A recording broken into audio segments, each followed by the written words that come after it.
Anyway, ladies and gentlemen, are you ready for a stand-up debut? I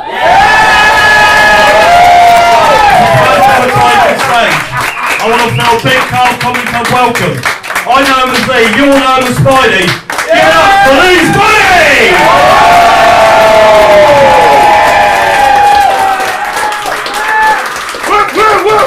Hello, good evening, how are you all doing? Well, you're all making noise, you please want a bit more noise, because the longer you guys make noise, the less time I have to talk for, which really works in my favour. Thank you very much. I'd like to thank my buddy Glenn, who actually did his ever first stand-up performance in this place about a year ago now, for pushing me into this. He's managed to amass a wonderful group of people for me. Can I say from the people that saw his shares and stuff that have actually come along to see me, we just have some hands in the air and a bit of noise from you guys? That's fantastic, thank you very much. Everyone's been stood outside going, Lee, we believe in you, we believe in you! I'm like, fuck off, you believe in Santa Claus, how the fuck do you know? So if we're talking gullible wankers, I've brought many of them with me this evening. I'm sure we're probably all wondering about the trousers at the moment, aren't we? So let's address these immediately. No, it's not a skirt. These are actually come in quite useful in many situations. One, on a windy day, if you're a local guy trying to walk down Old Richmond Hill, you're basically flying squirrel it from the top to the bottom. Working on getting the top to make sure I can make it all the way down in one go without accidentally crashing into a car just outside B81. Although the staff at B81 have all agreed it's actually a lot funnier when that is what happens. Like, dude, what was going through your mind at the time was like, my arse. So, tell you a little bit about myself. I was born in Portsmouth back in 1982. So if you've ever been to Portsmouth back in those days, who just booed slightly then? Because dude, I am right with you. Portsmouth can suck a dick. Yeah, screw you and your Hastings. I wasn't born there. No one cares.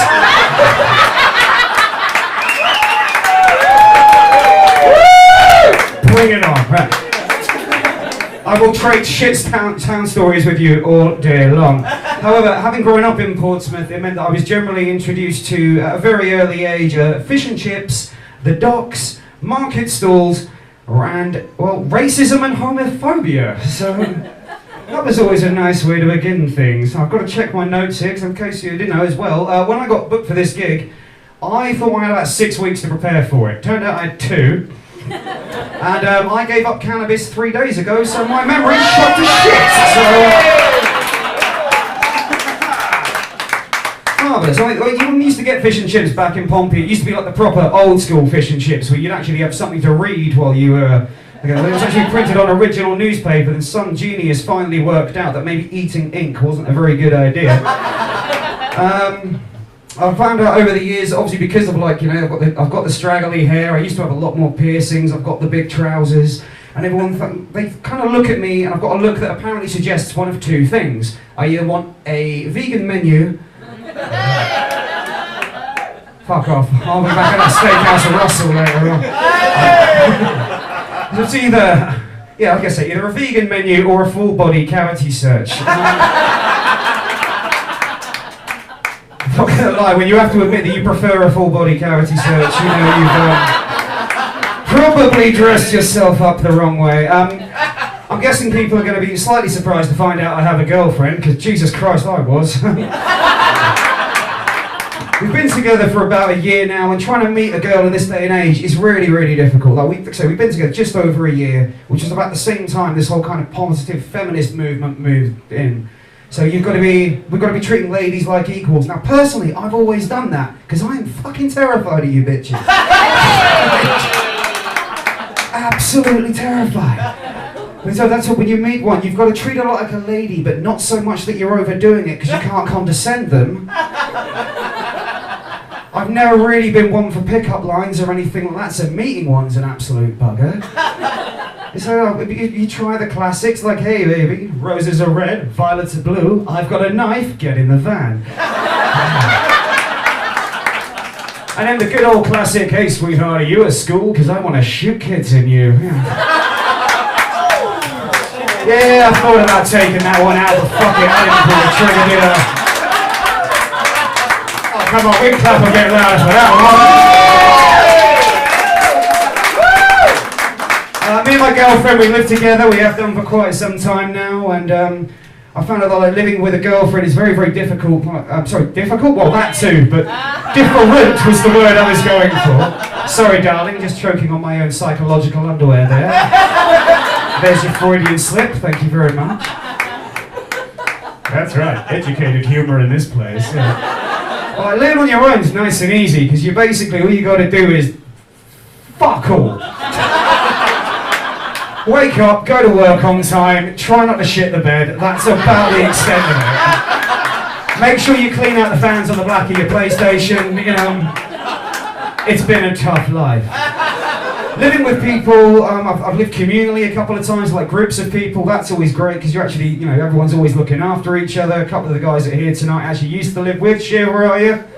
So we've got Shiv over here. Her boyfriend Jules is currently working the bar upstairs. Sorry, fiancé. Julian is living upstairs. What, you're the one who needs to remember that, not me.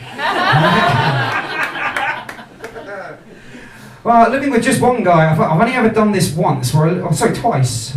I've done it twice. One time I lived with a guy above a 24-hour off license and we both worked in a pub together, which is why I struggled to remember that one. I like me drink, okay? Speaking of which, I'll see you in a minute. But there was one guy I lived with for a while that he could outdrink me every day of the week. Now, I'm a barman and a chef, which means I have at least 2 alcoholic stereotypes to live up to. And this guy floored me every time. And he came home a little bit angry one day and just threw a 1.5 litre bottle of Southern Comfort across the room. He lands on the sofa next to me and he goes, brace yourself. Pulls out a video game and goes, right, we're going to start playing drinking games to this game. Let's just say we finished the bottle in what was described as a heroic amount of time, when we managed to get through 1.5 litres of Southern Comfort in 82 minutes. He set the stopwatch, and also did not tell me that he had started drinking 2 hours before this. So this was fun. Next thing I know, we're having a little bit of an argument about who's player 1, who's player 2, and he goes, do you know what, you keep going, mate, I'm going to shag your sister. Not quite sure where he made the mental jump on that one, but we were playing an NHL ice hockey game. I mean, if you've ever met my sister, she does like big sticks, knives, and getting smacked about the head every now and then, but maybe he knew her better than I thought he did. This is why I didn't invite my mum to this show, or my sister, incidentally. But anyway, so this carries on. I end up having my first ever drunken kind of like friendly punch-up with a mate. Somehow we both came off as bad as each other. I wake up the next morning. I said friendly, Si, shut the fuck up. I wake up the next morning, blood strewn across my face. I look at him passed out in the bed across the other side of the room. He's got blood all across his face. Now, I'd come back from France about 2 weeks previously. We're talking like about sort of like 12, 13 years ago. And at this point, you could still buy those wonderful little French banger things. Anyone know what those are? These are basically sticks of dynamite you buy for your kids. Oh yeah, the French like to drink and they like to blow up their own children. It's fucking fantastic. So, I think it would be absolutely hilarious to wake him up with a French banger. So I light the fuse on this thing, and these fuses, I can tell you after years of research, have about a 5-second fuse. I spark it up, I take it, I throw it into onto his bed, through the door. I shut the door behind me, and I wait like Wile E. Coyote on the other side of it. Like, Mississippi 1, Mississippi 2, Mississippi 3, Mississippi 4, Mississippi 5, Mississippi 6, Mississippi 7, Mississippi fuck. Open the door.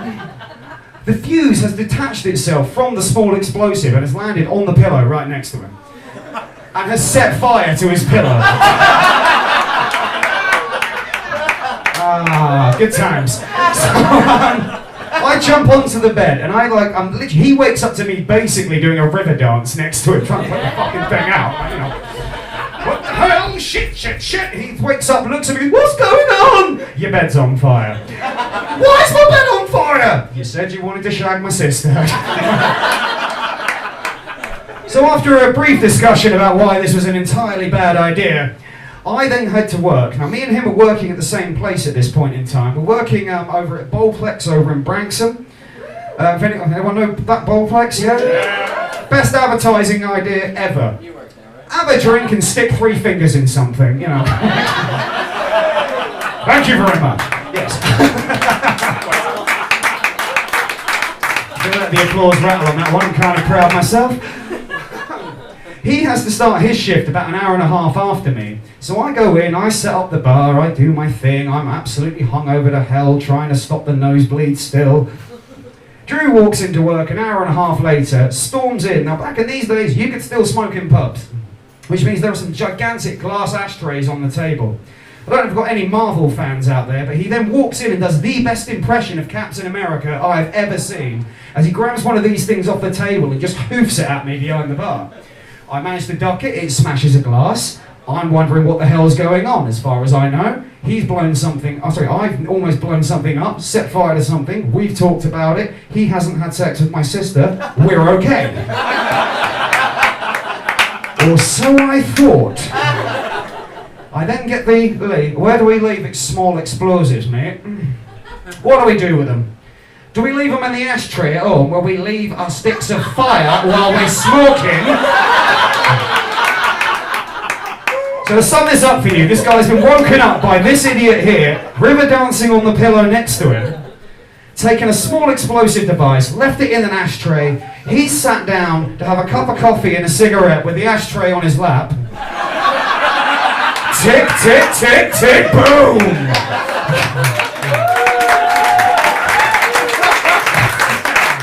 I really miss Drew, and he really misses his thumbs. And hitchhiking. Very quick one to leave you with before I go, but it's just about my time up. So I'm going to leave you with a nice little classic joke, which is literally my favourite joke of all time. If you know me well, you've probably heard this before, but here we go. Little Jimmy walks into Mummy and Daddy's bedroom one day. Little Jimmy sees little Jimmy's daddy on top of little Jimmy's mummy doing something that little Jimmy doesn't quite understand. And so understandably, little Jimmy gets a little bit upset. Little Jimmy's daddy, understanding that little Jimmy's a little bit upset, but finding the whole thing a little bit entertaining, tells little Jimmy to go wait in his bedroom for him. So once little Jimmy has gone back to little Jimmy's mummy and done once again the thing he was doing that made little Jimmy upset in the first place, little Jimmy's daddy then goes to find little Jimmy, but little Jimmy's not there. Little Jimmy has left a note on his pillow saying, "Gone to Grandma's."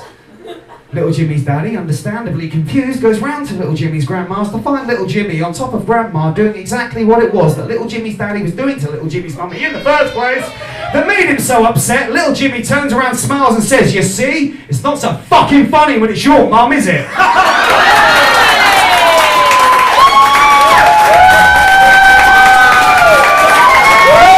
Thank you very much. Catch you later.